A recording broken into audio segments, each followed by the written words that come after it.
Flyperbole, flip, flip, flyperbole. Flyperbole, flip, flip, flyperbole. Flyperbole, flip, flip, flyperbole.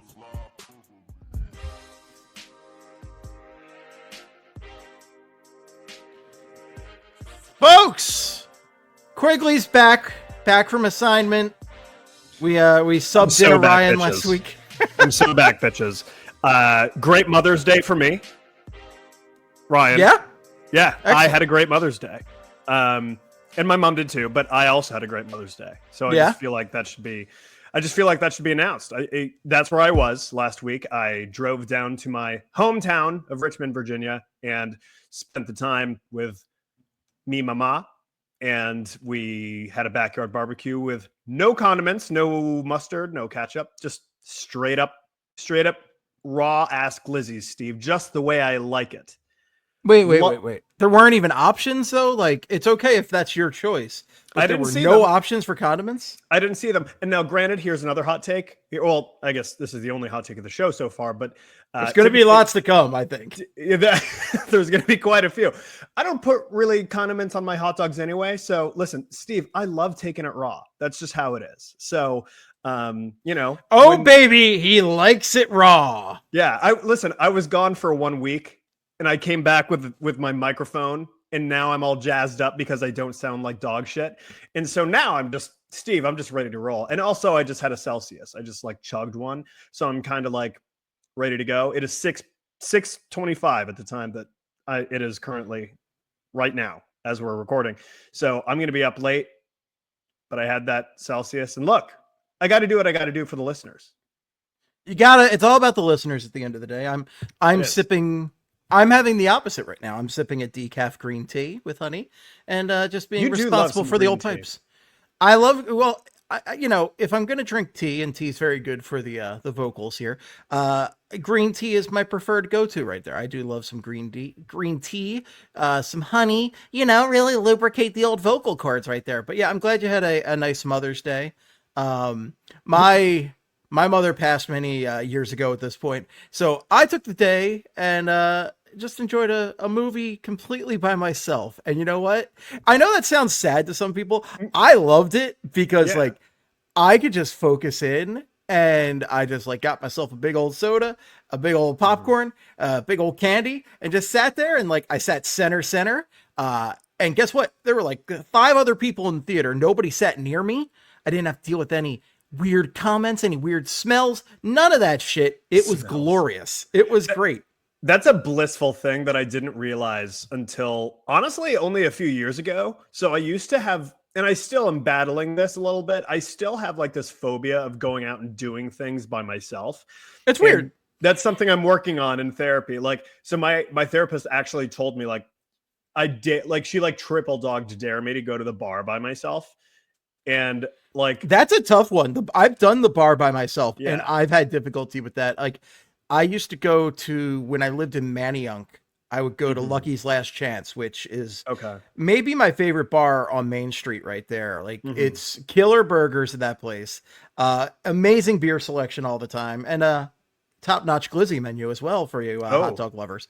My goodness. Love Lucky's. If you're ever up in Manayunk, go to Lucky's. I'm not paid. This is not a paid sponsorship. They're not paying me for this. I just always enjoyed it. But I'd go there solo sometimes. And, that's a bar on Main Street, Manayunk. There's going to be a lot of people going into that bar. So it's it can be tough to be there solo. But yeah, it's kind of a brave thing to do sometimes. It doesn't sound brave on paper, but it is, because it's socially awkward to be there solo. It's one thing if there's a TV and you're just watching the TV. The bar that I go to, so I live right next to the International on Front Street. And so I'll go to the International. There's no TV screens in there. So if I go there to just have a drink, then I'm literally just sitting there and there's nothing to really look at or absorb. So it's I'm forced to kind of just start, I have no problem starting a conversation with someone if there's subject matter to be discussed. If they're talking about something that I can contribute to, I will waste no time jumping in and being oh yeah, blah, blah, blah. But if that's not happening, and sometimes if it's not really busy, the bartenders are just mute. Oh, and I sure. don't know how to be like, so how's your day go? Like, I don't know. It's like weird for me. But if I have no problem going somewhere by myself if I have like a computer and I'm like writing something or if I'm working a little bit. You know what I mean? Yeah. So that's different. But Right, right. Now it's tough when the bartenders are mute because, like, you will get bartenders sometimes that are down to clown. They are in for any weird old conversation that oh get yeah. brought up. I had a great experience, like last month, I want to say, or earlier this month. Time's a flat circle, who knows? Yeah. But my dad popped into town for just like 2-3 days, and we took an afternoon and went to the old Triangle Tavern over on Passyunk, one of my Oh favorite yeah. spots down here.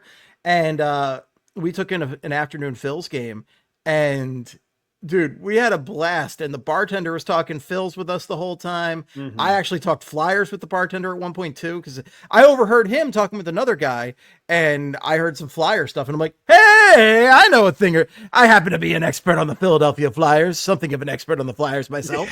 Yeah. I turned Yeah. into a Willem Dafoe all of a sudden.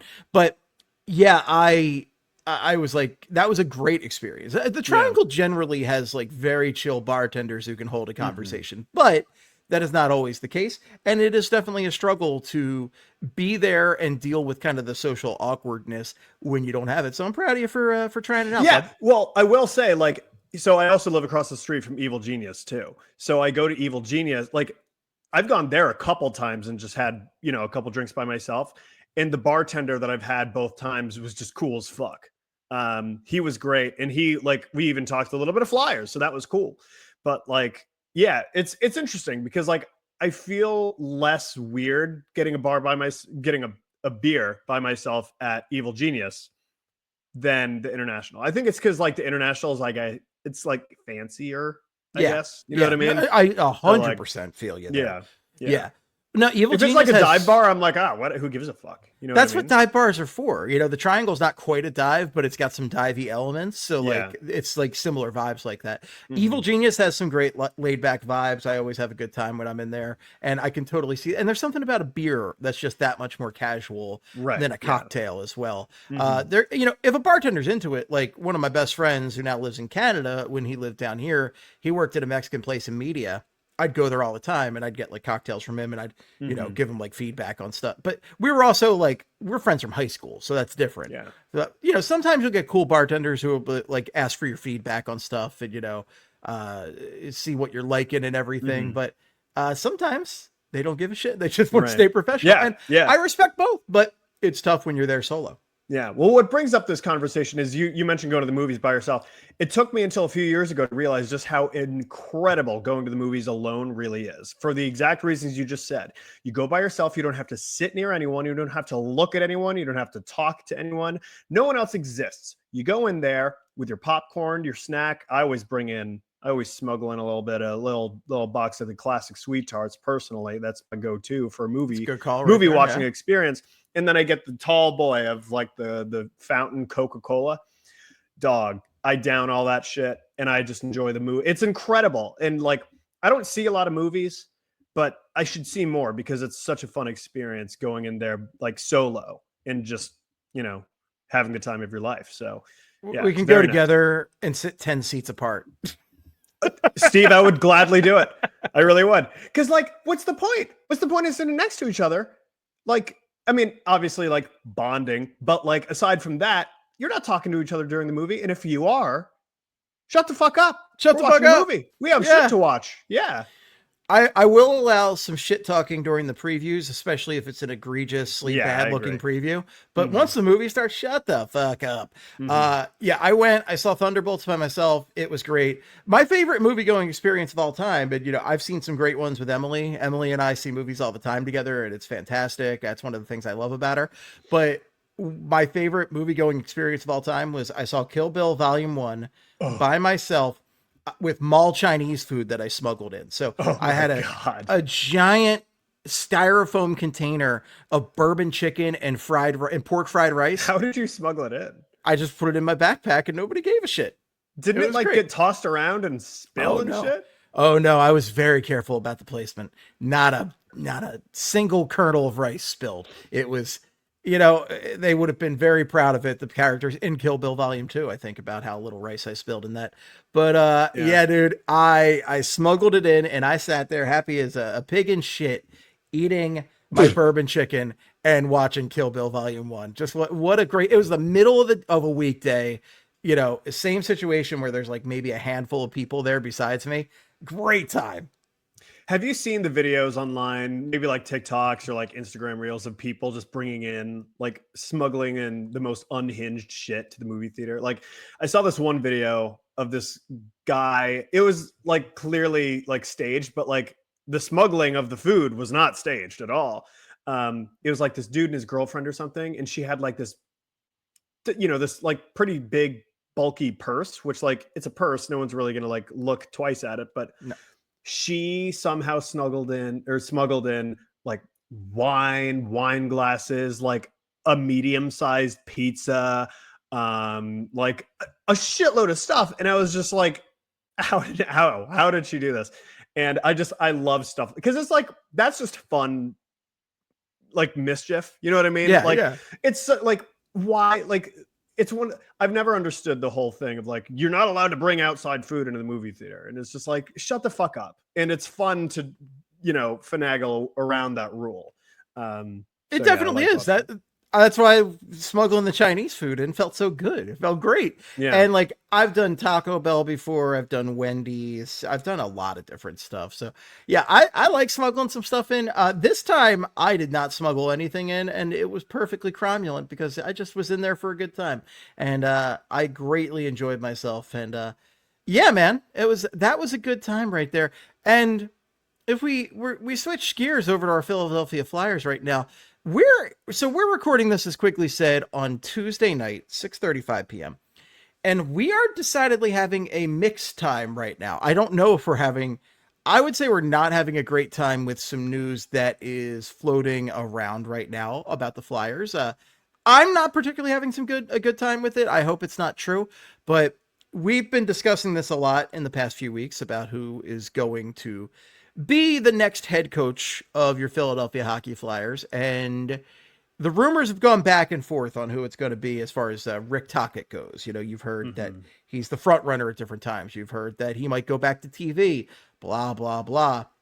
Well, right now, and again, it is 6:36 on Tuesday night, we are seeing a lot of smoke. Yes. Orange colored smoke, I guess you could call it, for the naming of a new Flyers head coach. It's not the white Pope smoke. It's the orange colored smoke. And right now it's looking like it might be Tocchet time. And we've got John Buccigross, who did a picture of Tocchet with two hourglasses and a hashtag Let's Go Flyers. And I think Darren Drager earlier in the day had a tweet about it being Tocchet. And well, a couple minutes ago, friend of the show, Charlie O'Connor, your co-host on PHLY, very well done, Steve. Thank you. Lots of fun talking with Charlie. It doesn't happen very often, that combination, so it was nice to mix things up a little bit. Yeah, so it's fun to see that dynamic between you and Charlie. But Charlie just tweeted not long ago, seems like the Flyers head coaching search could be nearing its end. So before an announcement's made, I want to get all my preferences out in an article. He wrote an article about Rick Tocchet and his potential fit with the Flyers. So that's interesting because if Charlie is saying, seems like we're getting to the end here, there's probably a good indication that we're coming to the end here, and it's probably going to be Rick Tocchet. So Charlie's not a sensationalist. Charlie is not the kind of guy who's in it for purely the clicks. Like you could argue some of these bigger names are out there and some of the other bloggers out there. Charlie is as level-headed and non-sensationalist about this stuff as it gets. So if he's saying quality over clicks all day, every day, baby. All day, every day. We are all about it. It's funny to hear it from the most unhinged Flyers podcast, harping on quality over clicks. But like, I know that's very true, but I feel like we deliver a very good quality of unhingedness over here that I pride myself on. So, you know, hey, but let's get into it. Let's talk about this as if it's a done deal, because it's seeming like it's a done deal. I'm hoping that we can get this that it happens like right around the show. We can just get the show out, and it's the Rick Tocchet is Flyers head coach reaction podcast. Yeah. Instant right there. Hell, can I switch to a live stream mid show? I guess we're going to find out. But let's talk about it like it is a done deal. So if Rick Tocchet is your head coach of the Philadelphia Flyers at this point, I find it a decidedly mixed bag. People have talked about him like he is a no-brainer, like he's definitely like going to be the guy. And I personally don't get it. I really don't understand it. Just looking at his record, all time at this point, Tocchet has a win-loss record of 286, 265, and 87. Okay, that's a 516 points percentage. Granted, he was the coach of the Arizona Coyotes for a while, and we all know that franchise is a dumpster fire. But he was also the coach of the Tampa Bay Lightning. Granted, it was also they were a dumpster fire at that time. It was a transition period for the Lightning, but he has been the coach of the Canucks for 3 years at this point, or 2.5. And the Canucks, he had a fantastic year in 23-24, but they went down 19 points in the standings this year. And I've said this argument before, and I'll make it again today. He's never had a sustained period of being a very good coach. He's in his 60s. I don't understand it. Yeah. Yeah. So, the 23-24 Canucks, that was his one season of his, let's see, what is it? Like in terms of full seasons coaching, I don't know. I don't feel like counting, but of all of his years coaching, last season was his only season where it was unanimously good results from start to finish of the season. He finished first in the Pacific. Before last season, he had never none of his teams had ever done better than fourth in their division. It looks like 9 years altogether for Rock'em Tocchet over here. Yeah. That doesn't quite work. Rock'em Tocchet doesn't quite work. Yeah. Dick Tocchet. So he's only been to the playoffs twice. He went to the playoffs last season and he won a round. So that's nice and well and good.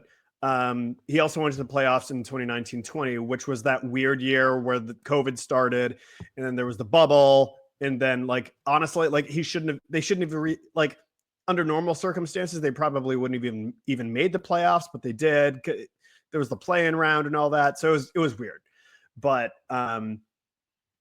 so his track record doesn't blow anyone away.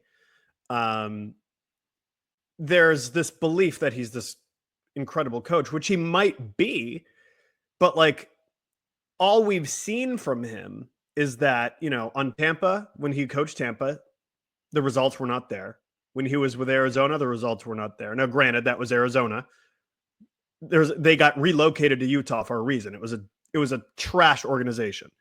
So maybe you could give him a little bit of a mulligan there. But then you look at Vancouver and, he kind of took over midway through 23, 24, sensational year. So you got to give him credit for that. You can't ignore that. You have to give him credit there. But then this season, it was a dumpster fire. And then you look at the drama going on in that locker room. And we've talked about this before, Steve. If that's you have to be able to manage your players too. And sometimes as a head coach, that's not always going to be a responsibility. Sometimes you have to be hey, you are two adults, figure it the fuck out. You know what I mean? And sometimes they just don't figure it out. But that tanked their season. I feel like the whole situation between JT Miller and Elias Pettersson really tanked the Canucks season because there was so much drama.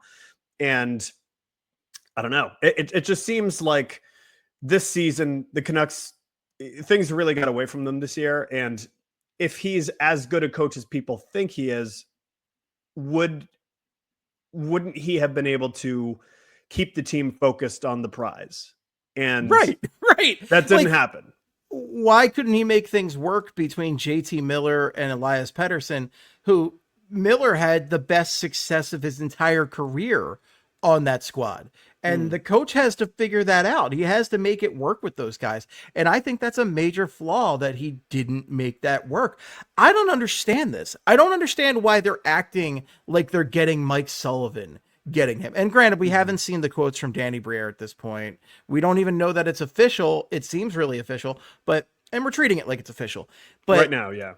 It doesn't make sense to me. And I'm also highly disappointed as somebody who has been sold this bill of new era of Orange, that they're doing things different.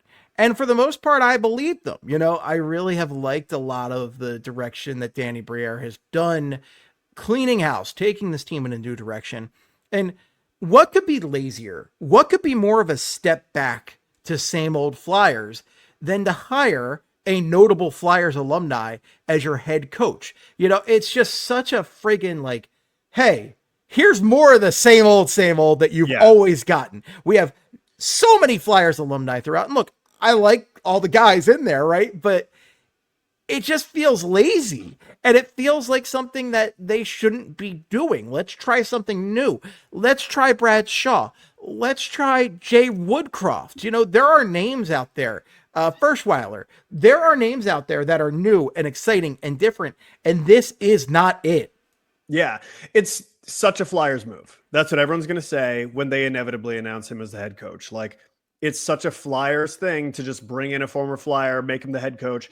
Like, granted, like, you know, you look at the last few, Alain Vigneault, he was not a former Flyer. You know, who else? Dave Haxtell. John Tortorella. John Tortorella. He didn't even play in the NHL, but he very much fit that Flyers mentality. You know what I mean? Yeah. And so they seem to want that kind of like, you know, tough love coach. And just, we talk all the time about how the Flyers always bring in their own guys. They're the former Flyers.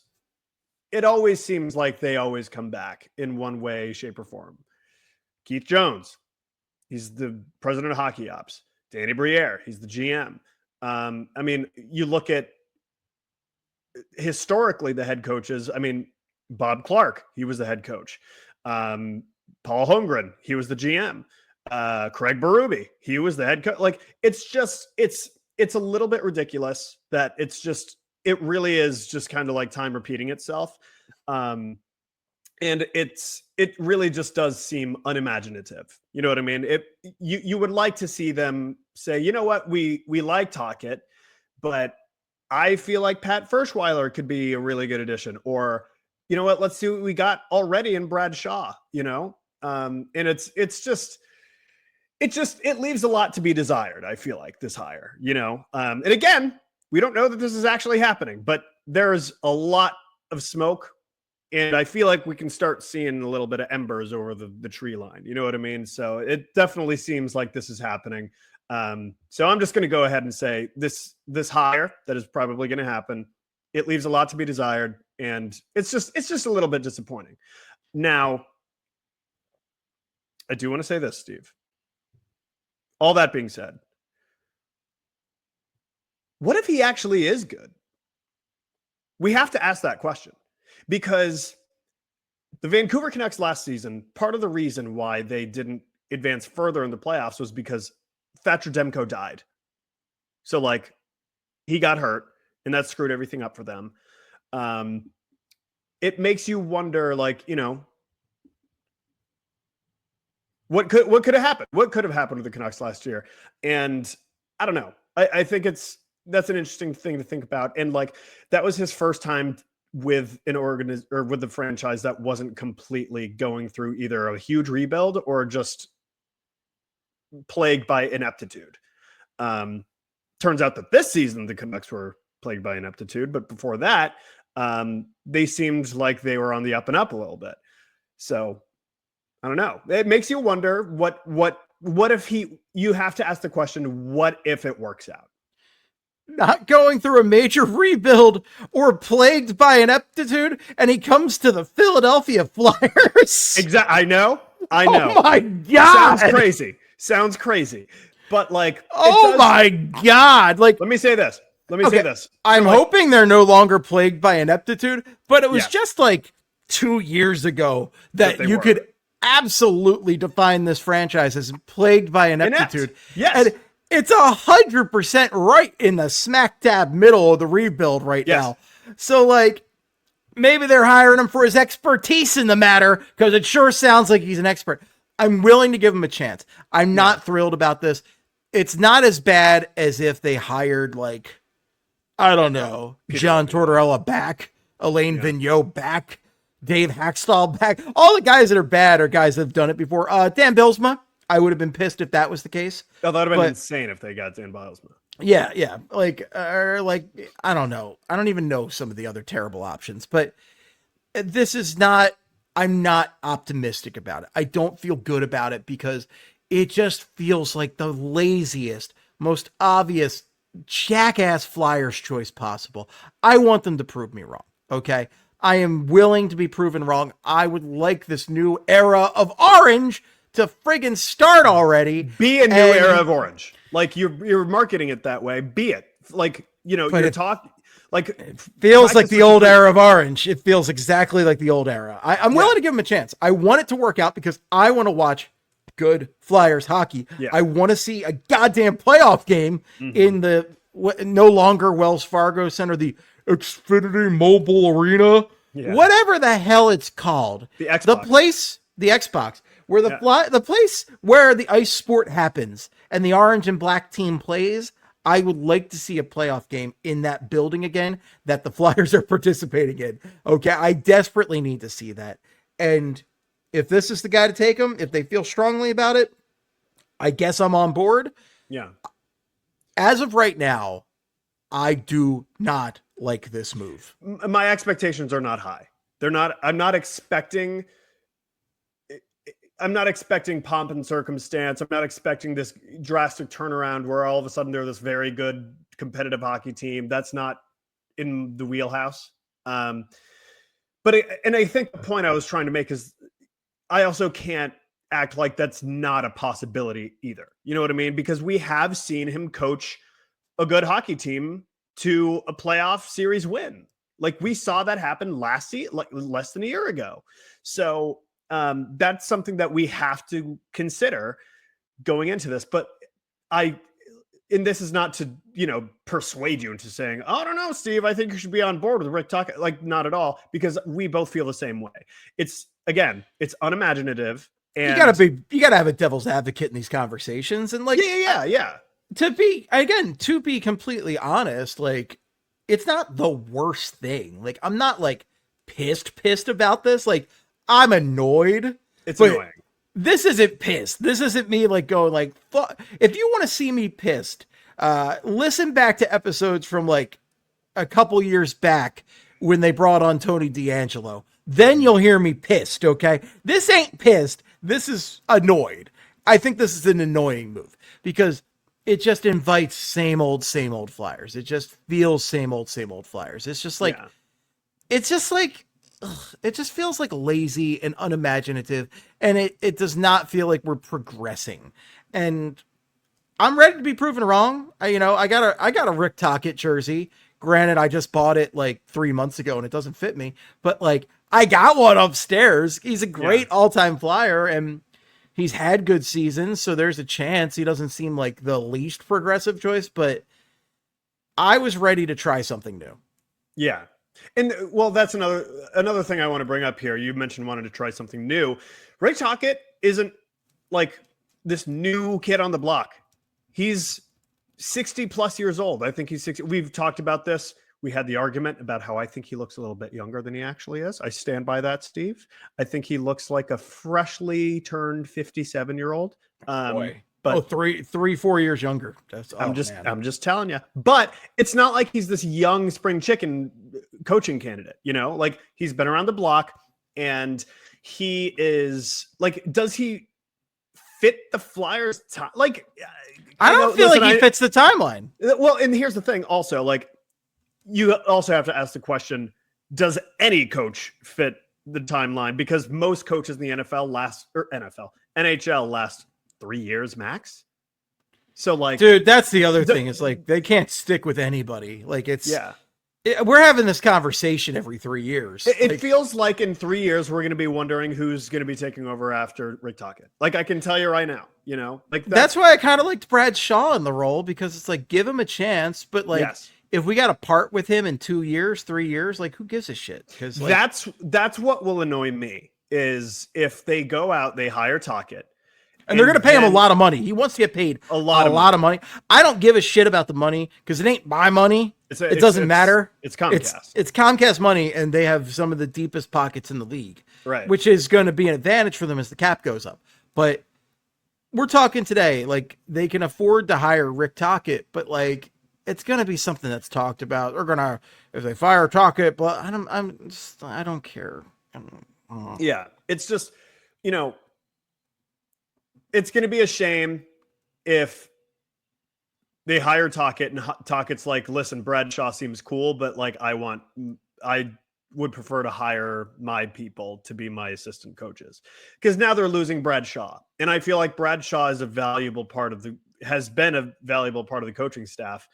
And we saw how the team responded at the end of the season when he became the interim head coach. They started playing really well. They were playing with energy. They seemed vigor. They seemed a lot more free. And they looked like they were having fun. And the way that they talked about Bradshaw, you're like, oh my God, like they clearly like him. You know what I mean? And so it's a shame that if they bring in Tocchet and Tocchet doesn't want Shaw to be on his coaching staff because he wants his own guys, that sucks, because the Flyers are now losing a really valuable coach who has been great for the team over the last several years. We've seen what he's done with Rasmus Ristolainen, Jamie Drysdale, Nick Seeler. Like he's turned a lot of these players' lives around. I mean, Nick Seeler was a literal nobody.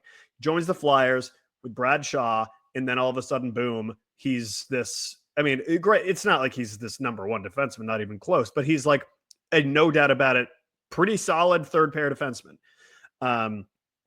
And it's just, it's a shame that the Flyers, and granted, there's a lot of unanswered questions. Like there's a chance that Bradshaw could stay, but in the scenario that Tocchet wants his own guys, it would suck to lose Bradshaw. It would suck to lose Bradshaw. I don't want to lose Bradshaw. Bradshaw has been my favorite part of the coaching staff over the past few years, and I legitimately was pulling for him to get the job. So This is a bummer from the Bradshaw perspective. It's a bummer from something new. And man, just the Flyers gonna friggin' Flyers at the end of the day. We want to give Tocchet a chance. We want him to succeed because we want good Flyers hockey. We want the Flyers to do well. We want a goddamn playoff game, and we want to host a playoff party for everybody to get together and watch the Flyers play a playoff game, play a game that matters. Like, we all want this. And man, it's just like a bummer. I want him to work though.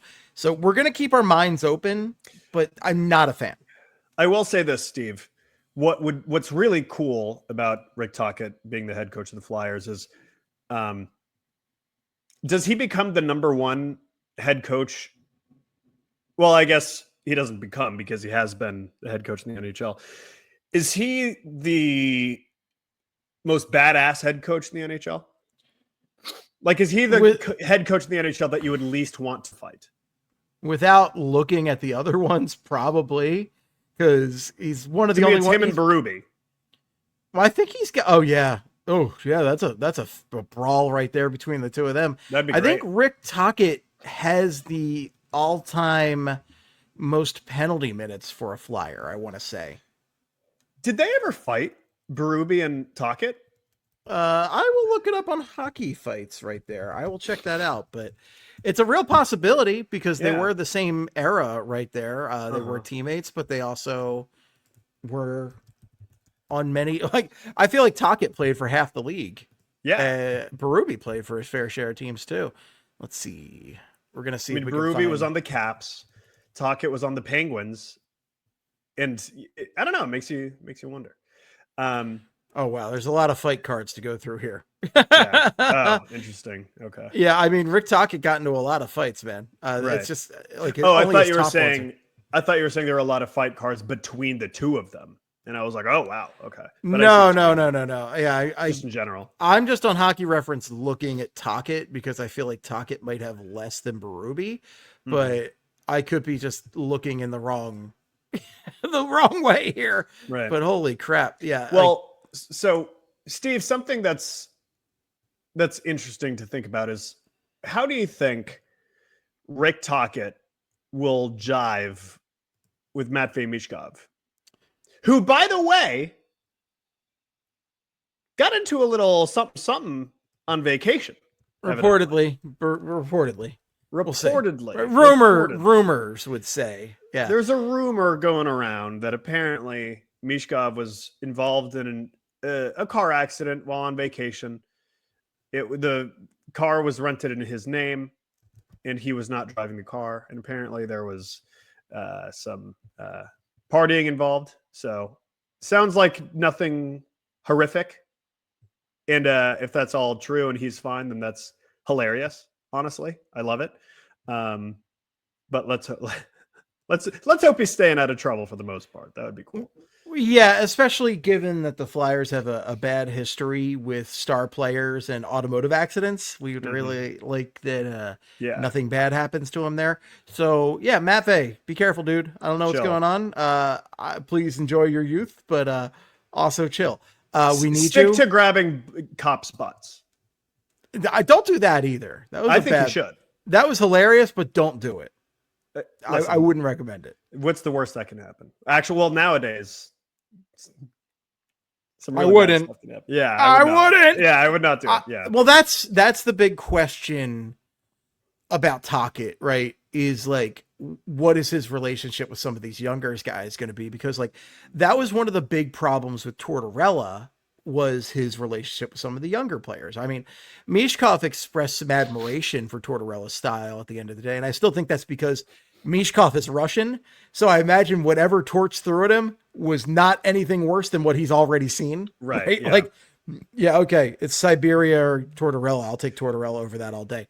But I imagine he's already experienced the most difficult coaching he'll ever deal with in the NHL. So. Yeah, Mishkov's a badass. Like I'm not worried about his mentality, but you know, Morgan Frost and John Tortorella, that was a bad relationship right there. You know, he's comparing him to toilet seats. I still don't know if up or down was good. I guess I'll never know. Yeah. But like, you look at that one, you look over, eventually his relationship with Bobby Brink seemed to work out well, but that was fraught for a little bit. Tyson Forrester never seemed to have a real issue with him, but I think the big one has to be Cam York, because that was the blow up that happened just a few days before Tortorella was fired, was Cam York. Cam York was, you know, he was sent down, proved his way, came back up, became a lineup regular, and we all thought everything was good.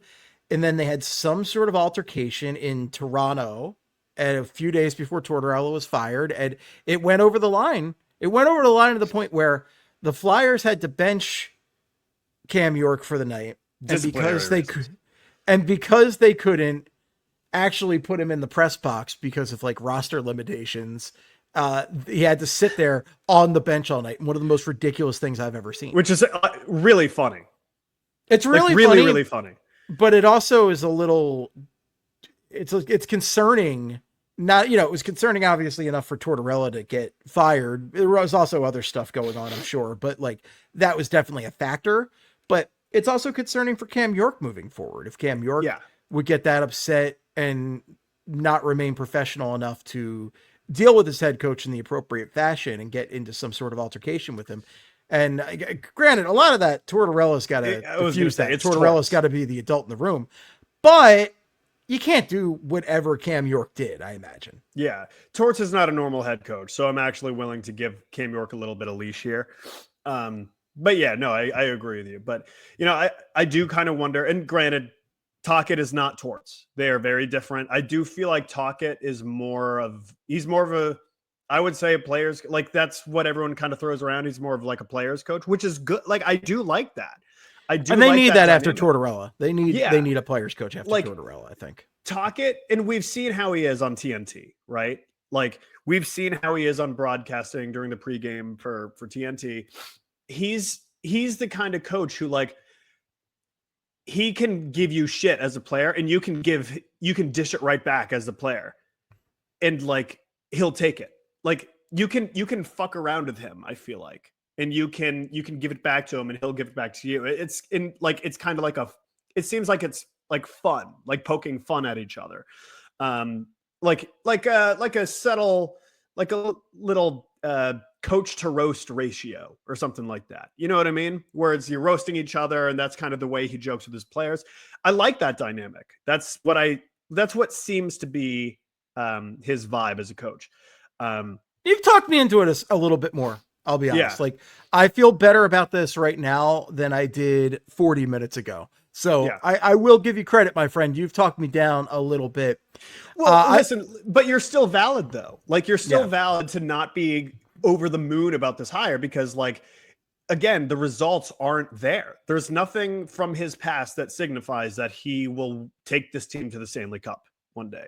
I don't get why it's a slam dunk is the thing. Like, I don't understand why the overwhelming, like, this has to be the guy, because, like, I understood when Torts got hired, right? Because you're trying to reset a culture. You want somebody hard-nosed. You want somebody who's been there, who's won it all. Mm-hmm. And despite his reputation, Tortorella has won with bad teams. So I understood the Torts hire. I understood the Alain Vigneault hire because you're going from Hackstall, who was this just like college guy, didn't know what he was doing at the NHL level, and you wanted a more professional, established voice. Understood that one completely. I understood Hackstall because Hackstall was a new voice. He was a college guy. He was different. Yeah. But this one doesn't really make sense to me. Well, and also the Vigneault, about the Vigneault situation, that was also weird the way it ended because there was like, it seems like there was a lot more to his like demise as the Flyers coach than just like, you know, like the team quitting on. Like, it seems like something happened with him where like he wasn't as into it anymore. So I mean, which obviously is a major thing, but like, yeah, I don't know. Like, it's interesting. Each coach, each hire that the Flyers have made, you know, the several that you just listed, Hack, Vigneault, Torts, they all made sense at the time. This one, I guess you could say makes sense, but I don't know, man. I just still feel like that there were better options out there. You're never getting off the goddamn coaching carousel. There's only 40 coaches, maybe 34 coaches in the entire league, right? And I feel like you're never getting off the coaching carousel. No. It's a ring around the rosy. That's pretty much all it is. It's musical chairs, and one guy gets up and another replaces him, and then so on and so forth. Yeah. Even I talked about this with Ryan Gilbert last week, but even friggin' Joel Quenneville got another shot in the NHL thanks to the disgraceful, cowardly Anaheim Ducks. Yeah. And you know what? So this is a bit of a, you know, aside from what we've been talking about. This is not even Flyers related, but it is Joel Quenneville related. Did you hear, Steve, that evidently the captain of those Chicago Blackhawks teams, coached by Coach Q, apparently he's trying to make a comeback. And he's trying to make a comeback. Mr. Toes is trying to make a comeback quite quickly, it sounds. Why? So, who knows? Jonathan Taves, like, I felt like his body was wrecked after that whole time. Didn't he have a skin condition or something as well? Oh, did he? Were you mixing that up with Hossa? Because I know Hossa. Maybe it's Hossa. Yeah. But it's been a couple years. Just stay down, Rock. Just stay down. Yeah, he's apparently considering coming back. So that's interesting. Yeah. But yeah. Okay.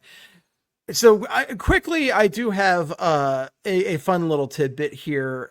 So the Flyers top 10 penalties and minutes leaders all time. Let's see how many of these guys have been majorly employed by the Flyers, because it's a lot. Rick Tocchet leads the way with 1,815. Number 2, Paul Holmgren, 1,600. Paul Holmgren, notable GM of the Flyers, as well as other roles. Andre Moose Dupont, 1,505. I'm not sure if Moose Dupont's had a role within the organization. Bobby Clark, notable GM and many other things in the organization for a long time. Dave Schultz, I think Schultz might have been like an ambassador. I'm not sure if he's had a direct role. Dave Brown, I'm pretty sure Dave Brown's had a role in the club before. And I've met Dave Brown at events through the Flyers. Bob Kelly, I definitely know Bob Kelly's had a role with the Flyers for a while. Yeah. Gary Dornhofer, JJ's best friend for many years, Dorney. We missed Dorney in the booth. Dorney was great. Craig Berube, head coach of the Flyers. We all know Chef. And then Glenn Cochran. I don't know if Glenn Cochran ever had a role, but the majority of these gentlemen in the top 10 for penalty minutes for the Flyers have had major roles within the organization. Yeah, it's a lot. It's a lot of former Flyers just running ship now, and it's we've talked about it before. It's just annoying. It's like it's okay. It's so annoying. I hate it's okay the if you have discourse, some, but not everyone. Like there's too many. There's way too many. It's like such a disproportionate amount to the rest of the league. Just the Flyers hire more alumni by far than anybody else. And it's just a stereotype and it's a joke at this point. It's a joke.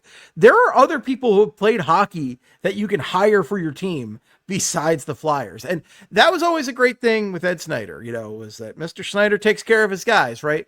That you will get a job if you really want to with the Flyers after you play. And the Flyers are still good with that. I mean, look at Sam Morin, for instance. Sam Morin got a terrible luck of the draw as far as his injuries and his physical issues. And he has a job within the Flyers, and that's awesome. But it's just too much. It's just, it's a parody. Okay. It's a complete parody. Just saw a funny thing on Blue Sky. Kyle, from Broad Street Hockey, aka Chasing the Puck, just posted on Blue Sky. Fire Rick Tocchet. So it's already started. That's a funny post. That's good. It is a good one, Kyle. I'm gonna give him a chance, but I'm not happy thrilled about it. No. Yeah. Well, when you mentioned Kyle, I wanted to talk about this real quick. We'll talk about more draft stuff next week, and I have a whole segment I was going to talk about this week that we can bump to next week because we've talked about Rick Tocchet quite a bit. Bigger fish to fry. Bigger fish to fry. But Kyle brought a funny thing to me. So one of the guys talked about in the draft, maybe as like one of the later picks, is Ivan Rybikin. I'm going to go with that. And his UHL team, which is a hilarious name in and of itself, the Muskegon Lumberjacks. I don't know what the hell Muskegon is, but it's pretty funny. There's some incredible names that Kyle brought to our attention on this team right here. So the first one listed is David Deputy. David Deputy is quite an alliteration right there. That is a good one. I didn't know Deputy could be a last name, so that's interesting. I didn't either. And I will say every year the NHL draft brings us more and more fascinating names. I really like this next one, and I'm not exactly sure why. Matthew Van Blaircon. For some reason, Blaircom. Is it Blaircom yeah. or yeah? Okay, it looks like Blair Corn, but regardless, Matthew Van Blaircom is. It kind of sounds like a name that a character in a comedy would come up with as a fake name for like a fancy party. Blaircom sounds like a feature on Xfinity cable. There you go. That you can bring Tony Blair, former Prime Minister of England, into your living room at the push of a button with Blaircom. Yeah, I don't know what the feature would be exactly, but it just sounds like something that there's like a Blaircom button on your Xfinity remote. There it is. I'm going to save this next one for last because it's the best one. It's the best. Kurt Gherkin. That's a fun one. I like that one a lot, actually. Yeah, it's just funny. Jerkin McKirk Gherkin. Yeah. Barrett Dexheimer. I just enjoyed that one too. That sounds like a video game character, and I like it. Maybe from like a Final Fantasy. And the final one, and the best one by a mile, Jack Christ. Love Jack Christ. That's just Jesus's little brother, right? He never got the limelight. It's like, Jack Christ over there. He's two JCs, Look, Jack Christ, he's doing some nice stuff with his accounting business, right? But he's not Jesus. No. He may be the Jesus. He may be the Jesus on Wall Street one day, because his ass is going to be working in finance. But maybe after his playing career. But yeah, maybe once Uncle Baby Billy from the Righteous Gemstones finishes his Teen Jesus series, Teen Jesus, he can go into Jack Christ and his whole career right there. That works perfect. It does sound like, so the band Avenged Sevenfold?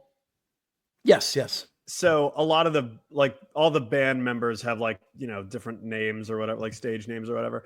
I think one of them has they made their last name Christ. I forgot which one, but Jack Christ sounds like he'd be like the touring rhythm guitarist for Avenged Sevenfold.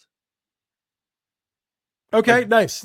Yeah. There's one guy in Avenged Sevenfold named Zachy Vengeance. Jack Christ sounds, you know what I mean? Like M Shadows, Sinister Gates, Zachy Vengeance, Jack Christ. It just sounds right. I feel like. So I'm into that. Yeah, I like that. Jack Christ, what a great name right there. Quick note on this before we get into our NHL playoff talk and call it a day. RIPD to the Lehigh Valley Phantoms and their Calder Cup hopes. They had a good run. I will say the Phantoms had a good run. I watched a couple of the games, but they were eliminated by the Hershey Bears, who were just a damn good AHL team. I mean, Hershey won it. I think they won it last year, right? I believe so. I don't know. I haven't really. I mean, Hershey's good. They if they didn't win it last year, they won it the year before. They've been a powerhouse for years in the AHL. So. Yeah, but Hershey's damn good. But I watched a few of the games. Phantoms put forth a good effort, but ultimately just did not have enough. Saw a couple good games too. Jet Luchenko had a couple good performances and really worked well with the Phantoms captain down there. I saw Grabenkin had some nice goals, so they had some good playoff experience. Alex Bump did some good stuff in the playoffs. Emil Andre got some Yoffs experience. So just good for the boys, and also a tough break because their goaltender went out and they had to deal with Cal Peterson in there. Yeah. It was it definitely seemed like it was a fun kind of little run here. I didn't watch any of it, but it's good to see the young guys performing well, especially Bump had a good start, kind of fizzled out towards the end, but good start to the playoffs. Luchenko made some real nice plays, so it's hard not to be excited about him. So yeah, it's good to see that they were getting their feet wet with some playoff hockey. Yeah, absolutely. So go Phantoms, and I'm hoping to see a couple of those guys up with the Flyers next year. It's going to be an awesome camp next year. Yeah. I'm really excited for camp. Yeah, me too. All right, let's end our show talking about the NHL playoffs and maybe a bit of NHL news. I'm hoping they can confirm this Tocchet thing in the next 10 minutes, but also maybe not, and we can just look out and get Bradshaw instead. But playoffs right now. So let's start off with the Oilers and the Knights. Edmonton, there was a time when we thought Edmonton was going to get eliminated pretty quickly from the playoffs. And despite juggling pretty meh goalies, meh to bad, right? They have figured it out. They're up 3-1 on the Vegas Golden Knights right now. And damn, I mean, Edmonton, I'm hoping for the Flyers pick, they can go out a little bit earlier, but I don't know. I'm not feeling too good about that right now, despite the fact that they're juggling Stuart Skinner and Cal Pickard. For that reason, I still don't think they're going to win the cup. I just don't think you can win the cup with either of them. No. And so they might go to the cup again, but they're not going to win. So that's just kind of where my head's at. I don't think they're going to make it past whoever wins the Stars and Jets series, and I'm thinking that's going to be the Stars. No way are they beating the Stars, especially now that they have Heiskanen back. No way are they beating Dallas. No, absolutely not. Oh, let's talk about that series too, real quick. So, Dallas is up 2-1 right now. The Jets are making a series out of it, but the Jets, they just feel off, right? They just don't feel right in this series. Dallas has been really impressive against really good opponents. Say whatever you will about the Kings. The Kings were pretty good, but I don't know. There's a big difference between playing the Kings in the first round, like the Oilers did. And I think the Knights played the Wild, right? Yes. Yeah, they had the Wild. And meanwhile, the Jets were fighting for their lives against the Blues, and the Dallas Stars were taking on the Colorado Avalanche. That should have been the Western Conference final, frankly. Yeah. Honestly, I feel like the Stars' second round series, I mean, it's way easier than their first round series for sure. And I mean, I think they're going to beat Winnipeg pretty handily. And it's a shame because I do root for Winnipeg a little bit. I want to see them make it to the final. I would love to see Winnipeg, that whiteout throughout the Stanley Cup. That would be so cool, but I just don't know if we'll see it, for a while. They No, just don't have it. They just don't got it in the playoffs for whatever reason. I don't know what it is, but they don't got it. It's really weird. Maybe they need to like hold back on Hellebuyck a little bit in the regular season or something. Maybe they should fire their coach and hire Rick Tocchet. I think they should. I think Boston should swoop in right now and really just have a top-notch offer for Rick Tocchet. Wouldn't that be dynamic if that happened? It would be pretty awesome. I just don't get it. I really don't get it. I don't understand paying a lot of money for Rick Tocchet. It doesn't make sense. Make it make sense. All right. Let's talk about Caps Hurricanes. So currently Carolina is up 3-1 in that series. This one feels done. Yeah, Mr. T or Dr. T knows what he's doing. And Shane Gostisbehere continues to just be the best. I love Shane Gostisbehere. Imagine just paying the Coyotes anything to take him off your hands. Imagine that. It's crazy. I can't imagine that because no one in their right mind would do that. Nope. But yeah, Hurricanes are in a really good spot. I feel like they're going to win the series. I don't want to, it's hard to count the Caps out already, but like when you're down 3-1, I mean, it's kind of written on the wall. So yeah, it looks like it'll be Caps going to the Eastern Conference Final. The Caps just feel like we've been kind of calling them a paper tiger for a lot of the season, and you're kind of seeing that now. Like they haven't been bad. Carolina's just a really, really well constructed, good team, and a great coach right there, a great former Flyer coach. That's one former Flyer I would not have minded if they were able to get behind the bench right there. Oh yeah, Rod the Pod is an awesome, awesome coach, but that's just a machine right there. Okay, that team is awesome. I just want to see them really go the distance. Because like, I don't know, I want to see the money puck work out. You know, I like a lot of the elements of that team. I want Chuck Fletcher to not sleep well at night, thinking about Shane Gostisbehere's success. Yep. All those factors, Dr. T, BSH alum right there. You know, there's just a lot of good things about the Hurricanes, and I would like the Hurricanes to win. And also just like, I can't believe the Caps were like one of the best teams in hockey this year. It doesn't make sense to me. I don't understand what it was about the Caps that made them so good. It doesn't make sense. Like Rick Tocchet going to the Flyers. Yeah. They were a weird team all season long. I think they were just propelled so much by the momentum of like the goal record and all that. They had a lot to play for all season long, and they were doing it for their captain. And now that that's over, like, not to say that they're not trying anymore, but like, I don't know. It seems like they're just kind of like running out of gas now. Yeah. And then finally, that brings us to, I think, the most intriguing series of the second round, and one that I think is going to end up going 7. The Toronto Maple Leafs and the Florida Panthers. That's tied 2-2. That's been physical. That's been nasty. Those games have been tight. This is playoff hockey. It's beautiful, dude. I love how rough it is. It's nasty. It's fun. I like it. I want to see... Give me some brawls, dude. It seems like that's the direction we're going. I mean, they hate the Panthers and Leafs hate each other so much, and it's just fun to watch. And like, honestly, I'm not going to be mad either way. Whoever wins this is just fun hockey to watch. If you don't have a horse in the race, I like personally, I want the Panthers because it's just always funny seeing Toronto lose. I really enjoy it. It's funny to me. But if Toronto wins, like that's also objectively cool because they're the Leafs and they've been out of it for so long in terms of like just falling short in the playoffs. It would be cool to see them go on a deep run and just see the dynamic of that fan base. Just what it would be like. So that would be cool. I just want to see, like, I would love to see another Canadian team in the final just because like nobody shows up for the goddamn playoffs like Canadian hockey fans. You know, it's just such a cool sight. Like, I'd love to, like, the Winnipeg Whiteout's the best. I love the Whiteout. I would love to see the Whiteout in a Stanley Cup final. That would be awesome. I would love to see because Toronto is going to lose its mind if they make the Eastern Conference final, let alone the Stanley Cup final. That city will go insane. And I think it'd be a lot of fun to see. Like, their misery is a lot of fun also, but like, I can also say, like, as a fan of the sports teams that have been mostly miserable throughout my life, that there is joy in seeing that catharsis elsewhere. I would rather see Montreal in the Stanley Cup. Like, I feel like that is the Canadian market that, like, I would most want to see in the Cup final. Just because, like, I feel like if you had, like, Montreal versus, like, you know,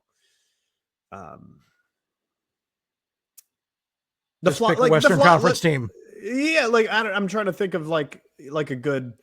Pick a Western Conference team out of a hat. Like LA. Wild. You know what I mean? Like LA, that's so like Montreal in LA could not be more different. You know what I mean? And so like it would feel the feel is totally different if that were to ever happen. You know, game 1 and 2 in Montreal, game 3 and 4 in LA.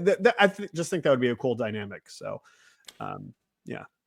Yeah, no, I agree there. So that one's going to be fascinating. So if you had to pick right now, who you think's pulling it out? The Cup? No, who's pulling out Leafs Panthers? But then I'll say Panthers. I think the Panthers too, just because it's so Leafs. It's so Leafs to choke in 7. Like they had a 2-0 lead, right?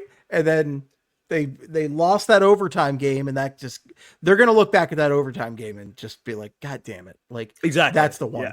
Yeah. It'll be funny. All right, Cup vibes as of today. Who are you feeling right now? Stars again. Absolutely. Stars. I'm thinking Stars Canes. I'm thinking Stars Canes too. That would be a fun one. That would be a really fun series. It's so funny because that would piss off every Canadian because you look at those markets and it's like, oh my God. I know. Yeah. But I think it'd be fun. I think it'd be a lot of fun. And like, those are good fan bases, you know, like the Stars fan base is a small one, but they're dedicated to the sport. They are rocking it out in big old Texas. Dallas sucks, except I think Stars fans are pretty fun. Yeah, they seem cool. I will say, I think it's going to be Stars versus either Panthers or Canes. Yeah. And I think that'd be a lot of fun. I don't want it to be the Panthers though, because who needs that again? Yeah. Give me new teams every year. I like seeing that. Unless it's the Flyers every year, then that's fine. Exactly. And then finally, last note to leave off on, we just saw something over in the BSH Slack. Somebody posted a tweet saying, had heard Lou Lamoriello connected to the Sabres a few days ago, told they were eager to talk to him. Oh, baby. That would be hilarious. The poor Sabres, man. Poor Sabres. Like they might make the playoffs at last, but they'll get really boring. Yeah, really quickly. It won't be fun. So no, absolutely not. All right, folks. Well, we're going to call it a day right here. We didn't get our official Tocchet notification, but we'll see what happens. But stay tuned. If you have any feedback for us, the best place is on social media. Best place to reach us is on Blue Sky. Quigs, where can people find you on the socials? At Ryan Quigs with a Z. Thank you. Hey, how about that? Ryan Quigs with a Z.